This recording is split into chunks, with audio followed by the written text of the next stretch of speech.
O diabo diz, se é filho de Deus, transforma essas pedras em pães e mata a sua fome. Já que você é o filho, você é o todo-poderoso, pra que passar fome, rapaz?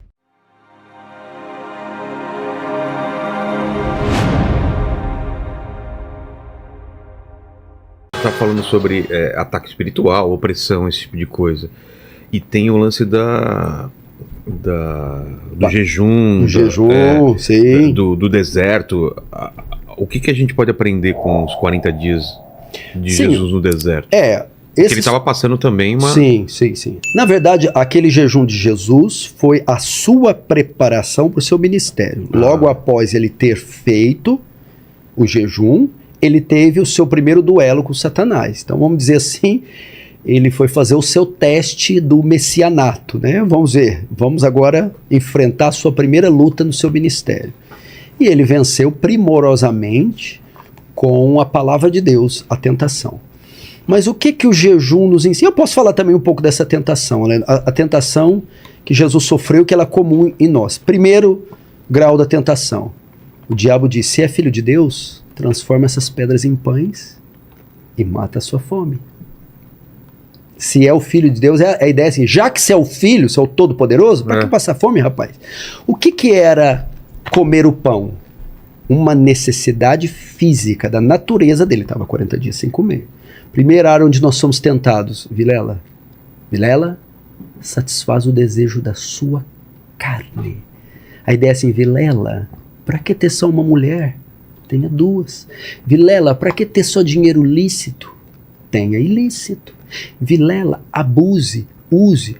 Todas as inclinações da nossa natureza, Satanás nos tenta a obedecê-las, a satisfazê-las. Ele foi num apetite legítimo. Fome é um apetite legítimo. Ok? Comida. A sexualidade é um apetite que nós temos. A comida é um apetite que nós temos. Mas ele nos faz satisfazê-la, ou nos tenta, de forma ilegítima. Segundo estágio da aprovação. Ele levou para o alto do pináculo e falou, se é o filho de Deus, atira-te daqui, porque está escrito, dará ordem aos teus anjos que te guardem, o teu pé não tropeçará em pedra alguma. A ideia é assim, segunda tentação. Mostra quem você é. Mostra que você é o cara. Mostra seu poder, porque está escrito, dará ordem aos seus anjos. Qual que é a ideia aqui, Vilela? Ele nos tenta na soberba da vida. Ele nos tenta achar que somos maiores que somos, que não precisamos de Deus, que somos o cara. É a deidade do homem, a deificação do homem. Ele tenta nessa área também. O nosso ego, infla o nosso ego. É o que o Satanás faz. Terceiro estágio. Levou para o monte e apresentou todos os reinos e as riquezas da terra e disse, tudo isso te darei se prostrado me adorares. Qual que era o terceiro estágio? Jesus tinha um plano. Era ir até a cruz. O que o diabo está fazendo? Pega um atalho. Desista da cruz, sofrimento, morte. Olha aí, eu te dou tudo isso aqui. Imagina ele mostrando Las Vegas, cassinos, mulheres, ouro, fama, riqueza. Terceiro estágio que ele nos tenta. Desista de Cristo. Desista da sua fé. É muito pesado. Não dá certo. Olha quanta coisa você pode curtir sem Deus. Então imagina os crentes sendo tentados, porque eles têm uma vida de renúncia. Satanás vem e mostra as belezas. Veja quanta coisa você poderia fazer sem esse negócio de evangelho, sem esse negócio de Jesus. Desista disso. Vá ser feliz. São esses três estágios. Como Jesus venceu com os três? Está escrito, pá, primeiro tapa. Está escrito, pá, segundo tapa. Está escrito, ao Senhor teu Deus adorarás, e só a Ele darás culto. Vai-te, Satanás. E assim ele venceu a tentação. Ele venceu se apropriando da palavra, ele usou a palavra de Deus. E nesse sentido, você falou do jejum, como a gente pode jejuar, em que ocasiões jejuar? Vamos lá. O que é o jejum religioso? É ficar um tempo determinado sem comer por motivos religiosos. Que há outros jejuns, jejum médico, por exemplo. Em que ocasião você jejua? Toda hora, todo dia? Não, ocasiões especiais. Quando você se depara com a situação que está acima do seu poder e você se vê incapaz de resolvê-la. Por exemplo, você está num belo dia tranquilo, seu filho é diagnosticado com algum tipo de doença e ele tem que ser internado. No dia seguinte, o que você faz? Você deixa de comer.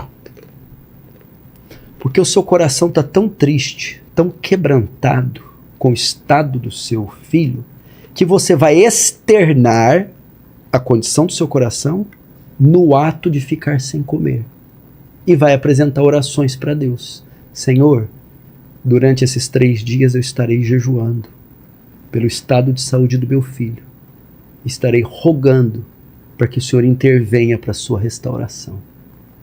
Nessa ocasião você jejua. Por que é o jejum? Jesus falou assim, os fariseus julgaram os discípulos de Jesus. Seus discípulos não jejuam como os de João? Aí Jesus responde, pode os amigos do noivo jejuar enquanto ele está presente? Haverá dias que o noivo será tirado, então jejuarão. A ideia é assim, agora não tem por que jejuar, eu estou presente, o noivo. É motivo de alegria, estou aqui. Mas vai chegar o dia que eu serei tirado, motivo de tristeza, calamidade, colapso. Aí eles jejuarão. Então Jesus aqui dá o motivo. Situações difíceis, situações calamitosas, situações de quebrantamento. Às vezes você jejua pelo país, você chega a ver um caos que te angustia tanto. Senhor, tem misericórdia desse povo. Traz luz lá em Brasília. Às vezes você jejua por você mesmo, você cai no mesmo pecado 300 vezes. Senhor, não aguento isso aqui mais, me livra disso aqui. Você jejua. Às vezes você jejua porque você quer a salvação de um ente querido, ou que está perdido no caminho que você fala, esse menino vai terminar morto. Você jejua, e jejum acompanhado de oração, porque se só ficar sem comer fosse sinônimo de poder, tem muito país aí que se usa mais poder do mundo, porque não tem comida lá. Entendeu? Então não é isso, é jejum, coração. Ou seja, o interno é demonstrado externamente no ato de ficar sem comer. Por isso que às vezes o jejum marcado na quaresma, o jejum dos 318, jejum para ficar rico, não acho que é o jejum bíblico, não. E a figura do demônio, quem que é? Vamos lá. É Lúcifer, é Satanás, claro que é a mesma coisa? É importante saber, né? Mas... eu acho que é o Paquito. O anticristo, na minha opinião, é o Paquito. Bom, tem chance? Você não falaria também, né? Exato. A voz até mudou. Opa. Nossa, velho. Baixou o Temer aqui em mim pronunciar. Caramba, velho. Vamos lá. Satanás, o diabo. Eita, demônio terrível. Bom, o que ocorre, Vilela, é que quando Deus criou tudo, ele cria também um exército de anjos e hierarquias e poderes, né, angelicais. Acontece que esse anjo, Satanás, esse querubim ungido, se rebela contra Deus e por causa de orgulho, de querer a posição de Deus, ele é banido dos céus.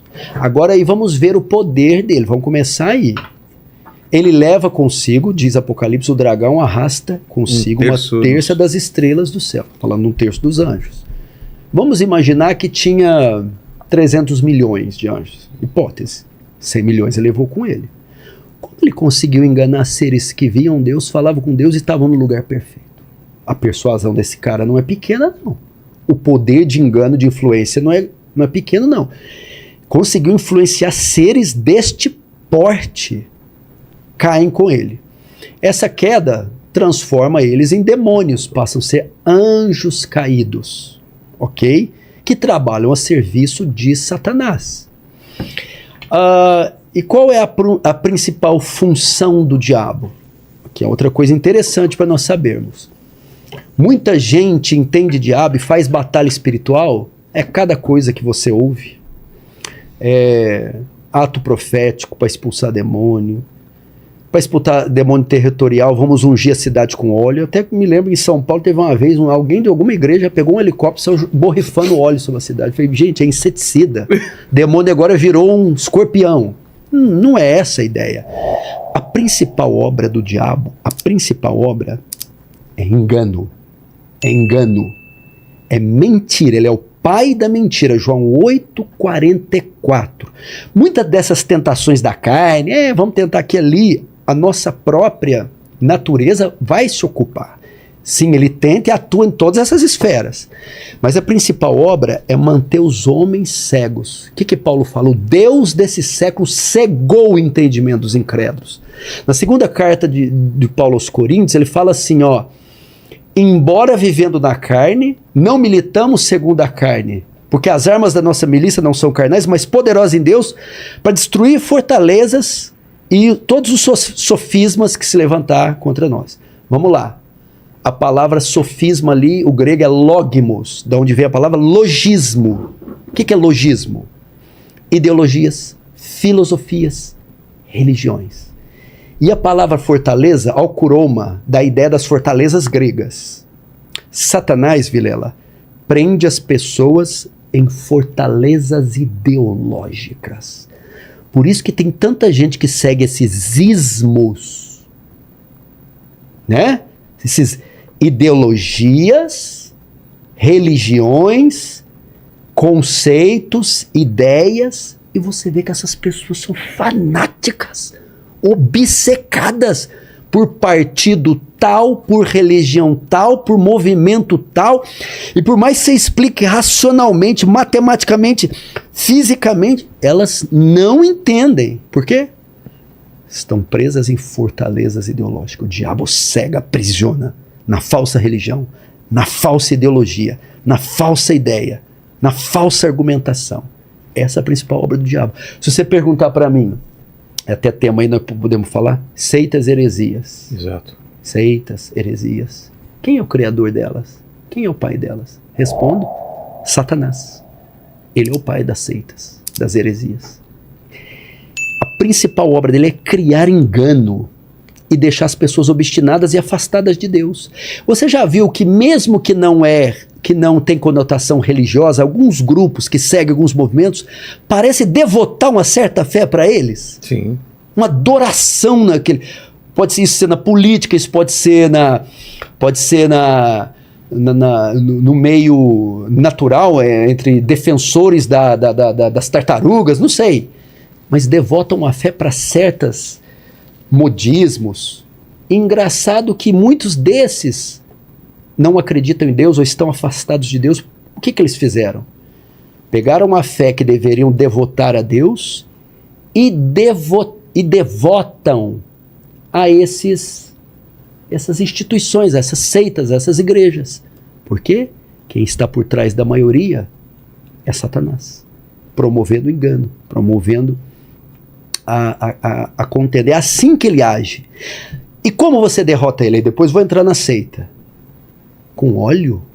Eu imagino ele assistindo.